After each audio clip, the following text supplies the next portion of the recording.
동양을 대표하는 보석 옥.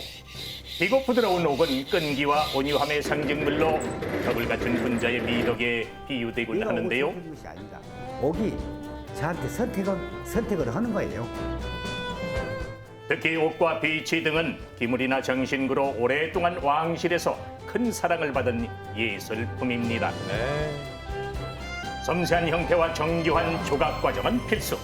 고도의 예술성을 갖춘 옥공예의 대가. 어떻게 저렇게 했지? 대한민국 1% 장주원 옥장입니다. 옥장.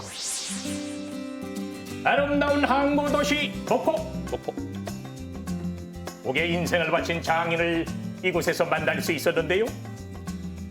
옥처럼 고운 자태로 오늘도 열일 중인 장인. 저는 국가지정문화재 옥장 백호 장주원입니다. 옥을 시작해서 현재까지 약 65년이라는 세월이 갔죠. 단순한 장신구를 뛰어넘어 옥공예를 예술로 성화시킨 장주원 옥장의 옥에 대한 예찬. 근대사의 이 8,000년이라는 역사가 짧으면 짧고 길면 긴데 이 보석도 다 각자의 매력을 다 가지고 있거든요. 그리고 이제 이 동양의 보석은 거의 아투명해요. 그 자체가 우리 동양의 아름다움이에요. 65년여의 세월 동안 약 400여 점의 작품이 장인의 손끝에서 탄생했는데요. 정교함이 더해질수록 인고의 시간이 길어지는 옥공예. 아니, 믿을 수가 없어. 요거 사기 저렇게 만들지? 해태 향로인데 동서남북을 해태가 이제 수호하고 있는 것이죠. 여의주는 들어있는데 움직이질 않아요. 그래서 기왕이면 움직이게 좀 하자. 이 흔들면 또 소리까지 나거든요. 그래서 이제 그 한 단계를 뛰어넘은 거죠. 옥을 붙이고 있는 게 아닌 오롯이 원석 하나를 갈아서 표현한 작품인데요. 예. 해안식 맞아. 연결 진짜 고리. 믿을 수가 없다. 이건 4겹이에요. 아, 이런 것도 조성할 수가 있다. 이제 후손들한테 이제 보여주기 위해서 이제 만든 거죠. 오랜 전통을 지닌 중국의 옥공예는 금으로 고리를 만들어 엮는 단순 기법이라면 이를 뛰어넘는 장인의 독창적인 고리 연결 기법은 한국 옥공예의 새로운 역사를 쓰기에 충분했습니다. 자, 이곳은 또 어딘고 하니? 이제 옥을 보관하는 창고인데요. 원석이 저렇게 생겼구나.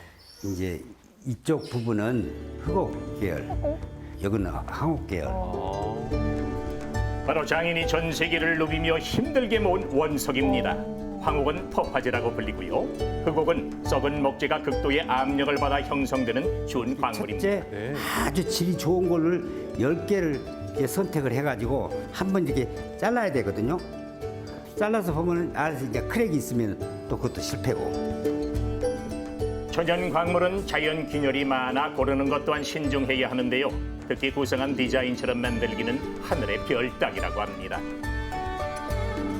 그렇게 고르고 고른 옥은 절단 작업을 거쳐 볼품없는 원석에서 쓰임을 바치게 됩니다. 아주 다르거든요. 날카로운 관찰력과 예리한 눈빛으로 옥의 상태를 꼼꼼히 진단하는 장인. 아유, 조심.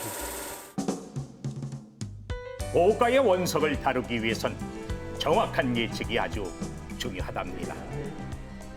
근데 여기는 뭐 하는 공간인가요? 여기가 이제 그 전통 기법으로 기구를 이용해서 이제 작업하는 공간이죠. 이제 이것에 이제 모든 것이 다 이루어지는 거죠.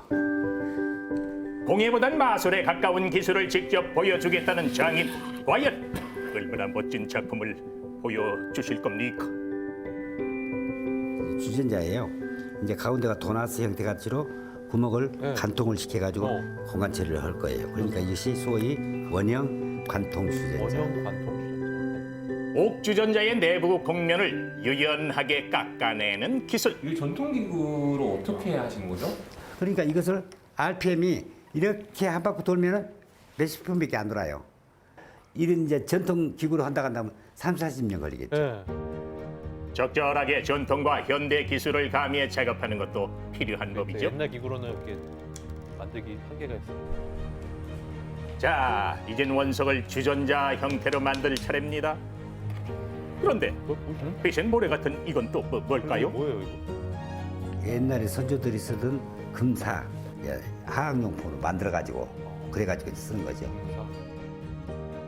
단단한 옥을 섬세하게 자르기 위해 금강석 가루를 사용하는 건데요. 예. 네. 어머. 옥을 다듬는다는 건 시간과 정성을 가공하는 것과도 같습니다. 아 저렇게 해서. 이제 대나무를 이렇게 활같이 씌어가지고 그래서 이제 활빙기라고 그래요. 이 부분하고 이 부분이 지금 자리가 잡혔잖아요. 이게 그동안에 갈려 나갔다는 얘기죠. 수천, 수만 번의 활빙질을 해야 겨우 실금이 보일 정도. 야. 그 다음에? 옥은 세상에서 가장 단단한 다이아몬드와 견줄 정도입니다. 그렇죠. 그러니까 이제 아버님이 금방을 제가 경험하신데 이제 그 아버님 상호가 금하당이라고 했어요. 이게 내가 배우려고 한 것도 아닌데 이제 아버지 도와주다 보니까 이 옥에 이제 매료가 느껴가지고 내 스스로 입문하게 된 거예요. 보석을 세공하던 부친의 영향으로 입문해 지금은 대한민국 최고의 옥장으로 우뚝 선 장인. 전통을 전문으로 하는 사람들이기 때문에 이제 전통 계승이니까 축적시키고 이제 연마시켜서 이제 후손들한테 넘겨줘야죠. 전통 방식으로도 하면서 이제 현대적인 이 방법으로 이제 또 빨리빨리 이제 스피드하게. 연마기에 온 몸을 맡긴 채 마찰음을 느끼며 손 감각으로만 작업을 해야 하는 초정밀 이야, 옥공예. 어떻게 다 하지 이거를? 그의 부단한 노력에 옥공의 정주국인 중국을 능가하는 경지에 아 이렇게 되는 거예요? 이르렀습니다. 깎아서? 자, 재봉틀을 닮은 이것. 바로 가리틀로 두 개의 발판을 번갈아 밟으며 동력을 전달해서 옥을 갈아내는 전통 기계입니다. 이야. 참 신기하죠? 네, 신기하네요. 드디어 서서히 형태가 드러나네요. 이어 밑그림을 그리기 시작하는 장인. 그림은 어디서 따로 배우셨어요? 그때 당시 내가 어렸을 때니까 미술학원도 없고 이제 혼자 이제 종이다 끌적끌적 하다 보니까 이제 이 정도 됐죠. 그리고 또 이걸 이렇게 수십 년간 하다 보니까 조금씩 하는 거예요. 65년 전 옥의 불모지나 다름없었던 그때 그 시절 잊혀져가는 우리나라의 전통 옥공예를 알리기 위해 홀로 쓸쓸히 싸워야만 했습니다. 우경아, 근데 갑자기 누군가를 호출하는 장인. 딱 봐도 제자 같은데요. 이거 물레 좀 돌려줘. 선생님은 제자신가요? 저 막내면서 제 제자죠. 아드님이시고. 살살 돌려봐. 네. 네, 다행히 장인의 뒤를 잇고 있는 아들. 지금은 장인의 든든한 버팀목이 돼주고 있습니다. 아 이렇게 하는구나. 와. 오늘 옥공예를 시작한 이유가 있나요? 어렸을 때부터는 이제 보고 자랐죠. 그냥 옥공이라는 게 있다. 그런데 그때는 별 관심이 없었어요. 어렸을 때. 근데 아버님이 기술이 이리 다 일궈놨는데 다른 사람 하지도 못한 기술인데 그것이 없어질까봐 이 직장을 그만두고 아버님 밑에 들어왔죠. 전통 가업을 갖다가 잇는다 하는 그런 철학이나 그런 마음으로 아버지 밑에서 이걸 배우겠다 하니까 나로서는 고맙고 기특하죠. 옥공예의 승부를 걸겠다 다짐했던 장인의 마음이 아들에게 고스란히 전해진 것 같습니다. 홀로 걸었던 그 길을 뒤따라 걷는 제자가 있어 내일이 든든한 장인이죠. 옥을 정교하게 다듬고 나면은 또 어떤 작업이 이어질까요? 이 지금 푸른 색깔에 띄고 있는 것이 알루미늄이나 니켈의 녹가루예요. 아 바로 옥을 더 아름답게 빛내주는 작업인데요. 니켈 가루를 이용해서 옥의 표면에 광택을 내줍니다. 알아주건 안 알아주건 남이 못하는 것을 내가 이루고 있다. 이게 그 열정이 오늘날 65년을 견딘 거죠. 그것이 보람찬 결과죠. 한평생 옥과 사랑에 빠져 살아온 60여 년 세월. 뼈를 깎는 노력과 열정으로 천공이란 별칭까지 얻었는데요. 네. 장인의 외길 인생엔 늘 옥이 함께였습니다. 표면 광택 작업 후 광약을 물로 세척해 잔여물을 없애줍니다. 그러면 드디어 이제 완성이 다 된 겁니다. 장인만의 독보적인 기술이 빚어낸 비전 관통 기법의 옥 주전자. 어떻게 저렇게 할 수? 네. 전통 방식을 기초로 새로운 도전에 목말라 하는 장인의 옥에 대한 남다른 열정. 내가 이것을 함으로써 엄청난 혼이 통하는 작품을 남겨놓겠다.